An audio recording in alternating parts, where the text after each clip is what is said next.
There is an old saying that practice makes perfect. I don't believe that.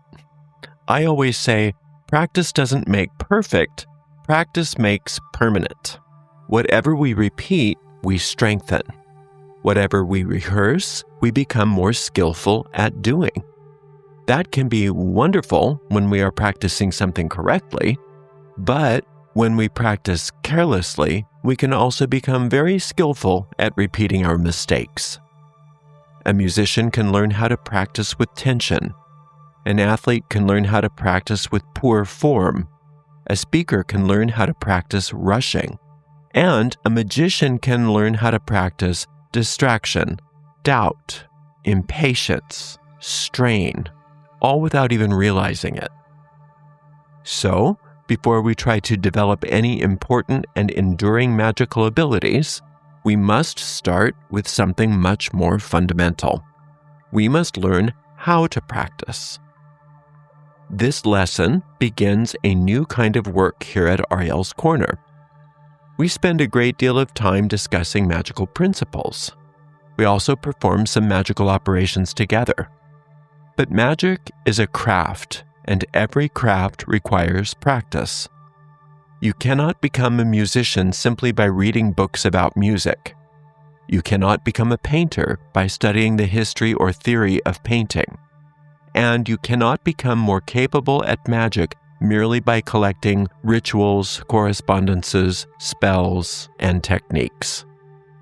Those things are very valuable in their own right, but at some point we have to roll up our sleeves and do the work. And that's what this series, The Practice of Magic, is for. The lessons in this series will not be devoted to any one particular tradition or style of magic. Whether you are a traditional witch, a Wiccan, a ceremonial magician, a folk magic practitioner, a talismanic magician, a conjurer, a psalm magician, an angelic magician, a mental magician, an infernal magician, or someone whose practice is entirely unique, you still must rely upon certain fundamental magical abilities. Every magician needs strong attention. Every magician needs concentration. Every magician needs observation, imagination, relaxation, presence, memory, will, and more. Magical abilities do not belong to a single tradition. They belong to the craft of magic itself. We do not train traditions here. We train practitioners. Over time, we are going to do some remarkable things together. We are going to strengthen concentration without straining. We are going to develop disciplined magical imagination. We are going to improve our powers of observation. We are going to practice deliberately entering relaxation and trance. We are going to strengthen our memory, our presence, and our will. Eventually, we will begin combining these abilities until magical operations that once seemed difficult begin to feel much more natural. But we are not going to begin there. If you were taking your very first piano lesson, a good teacher would not put a piece of complicated music in front of you. First, you would learn how to sit at the keyboard. You would learn where your hands go. You would find middle C, and you might press that one key a few times and listen to it. That would not seem very impressive, but it would be the correct beginning. So today, we are going to find middle C. We are going to begin with one of the smallest and most important abilities in all magical practice, noticing where your attention is. We are not going to force this. We are not going to demand that the mind become perfectly still or silent. We are not going to try to maintain flawless concentration. We are simply going to notice. Your attention is already moving throughout the day. It moves towards sounds. It moves toward thoughts. It moves toward physical sensations, fragrances, memories, plans, worries, desires. And usually all of this happens automatically. Something captures our attention and we follow it without even realizing it.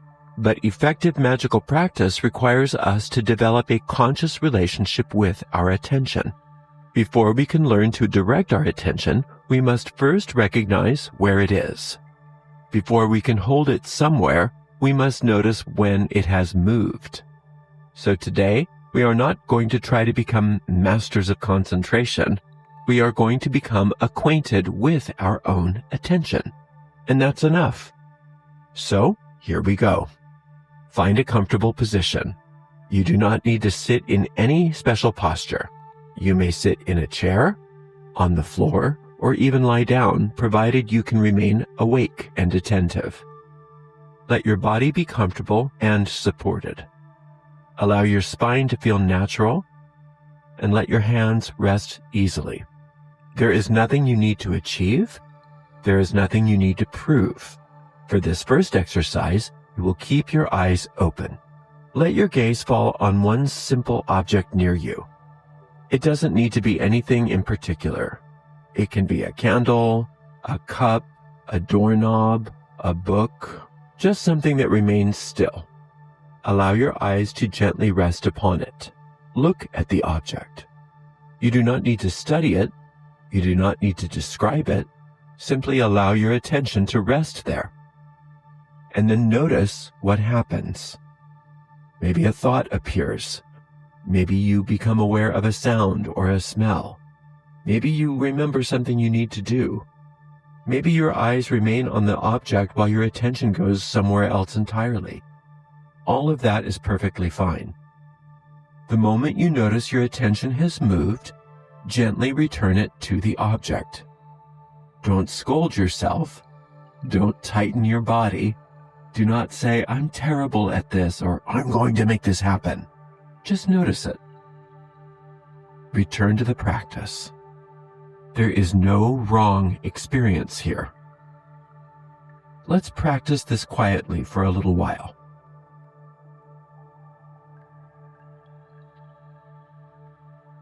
Notice your attention resting upon the object.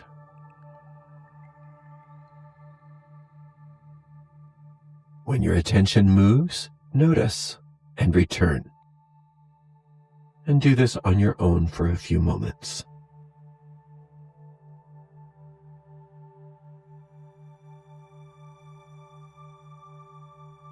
Now let the exercise end. Take a comfortable breath or two. What happened? Did your attention remain with the object? Did it move toward a thought, a sound, a sensation? Did you forget the exercise for a moment? Whatever happened is both perfect and useful. The purpose was not to keep your attention perfectly still. The purpose was to notice when it moved and where it went. Every time you recognized that your attention had wandered, you succeeded. The noticing was the practice. That point is very important. Many people believe that they failed at concentration when their minds wander. But minds wander. It's what they do. Wandering is not the failure. Remaining unaware is what keeps that habit automatic. The instant you notice, awareness has returned. And when you gently bring your attention back, you are practicing a new movement. Notice, return. Notice, return. That is middle C. Okay, are you ready for another exercise? Let's try the same principle in a brand new way. You may close your eyes for this exercise if that feels comfortable. Bring your attention to one of your hands. You do not need to either move it or keep it perfectly still. Simply notice the sensations that are already present in your hand. Maybe you feel warmth, coolness, pressure, tingling. Maybe you don't feel anything. Whatever you experience is perfect. Let your attention remain with that hand. And again, notice when your attention moves somewhere else. Perhaps a thought arises. Perhaps another part of the body calls for your attention. The moment you notice, gently return your attention to your hand. Notice and return.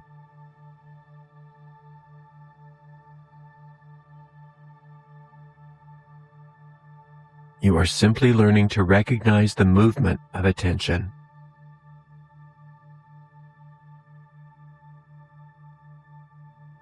Now allow the exercise to end. Open your eyes when you are ready. On the surface, these exercises may seem almost too simple. We looked at an object. We noticed our hand. But something important was happening. You were learning the basic movement of conscious practice. You selected something. You observed what happened. You noticed when you departed from the exercise, and you began again without disappointment, frustration, or self-punishment. That same rhythm will appear throughout this series and throughout your entire magical practice. In each lesson, we will practice an ability. We will notice what actually happens. We will make a small adjustment, and we will practice again. This is how any craft is developed, not through self-criticism, but through self-awareness. Not through forcing extraordinary experiences, but through simplicity. Not through pretending we are more advanced than we are, but by faithfully developing the abilities we already have through patient, conscious repetition. Remember, practice doesn't make perfect, practice makes permanent. If we repeatedly tense the body whenever we concentrate, tension becomes part of our concentration and thus our magical practice. If we become angry with ourselves whenever the mind wanders, frustration becomes part of our practice. If we are constantly asking ourselves whether the exercise is working, uncertainty becomes the habit we rehearse. So from the beginning, we are now learning how to practice differently. We are learning to practice noticing without frustration, worry, or condemnation. We are learning to practice without strain. We are learning to begin again without calling any previous attempt a failure. That is not just a kinder way to practice, it is the effective way to practice. Because we are not only developing attention, we are developing our relationship with the work. For the coming week, spend only a few minutes at a time doing what we practiced today. Choose an ordinary object and allow your attention to rest upon it. When your attention moves, notice, and then return gently. You can practice this throughout the day. While washing a cup, notice whether your attention is with the cup. While walking, notice whether your attention is with walking. While listening to someone, notice whether you're still listening or have begun preparing your response. Do not turn this into self-monitoring. Don't make this burdensome. Just become curious. Ask, where's my attention now? That's perfect. This small practice is actually preparing you for something much more profound than it seems. Once you can notice where your attention is, you can learn to place it deliberately. Once you can place it deliberately, you can learn to sustain it. Once you can sustain it without strain, concentration becomes possible.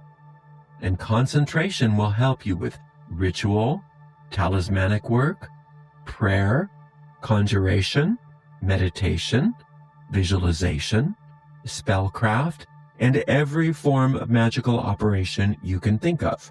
In the practices ahead, we will explore how attention responds to sound, movement, breath, symbol, memory, imagination, and more. We will strengthen the ability to form inner experience. We will learn how to relax without becoming unconscious. We will develop our powers of observation without becoming overly analytical. We will practice directing the will without tension, and eventually we will begin bringing all of our abilities together. One day, you may sit down to perform a magical operation and discover that your attention is steadier. Your imagination responds easily. Your body relaxes readily, and your confidence has quietly grown. You will notice that your magic has become more effective. You may not even notice exactly when it happened. You will simply realize that you've become more capable. That is what we are building. But today, we are only finding middle C. Magic is a craft, and crafts are developed through practice. We are not trying to become adepts today. We are simply learning how to practice. Every time you notice where your attention has gone and gently return to it, you are practicing successfully. Do not underestimate this ability. Everything we build together will rest upon it. Thank you so much for practicing with me. I look forward to more in the future. Please don't forget to like this video, subscribe to the channel, and click on that notification bell so you will always know when I have new videos. Until next time, blessed be.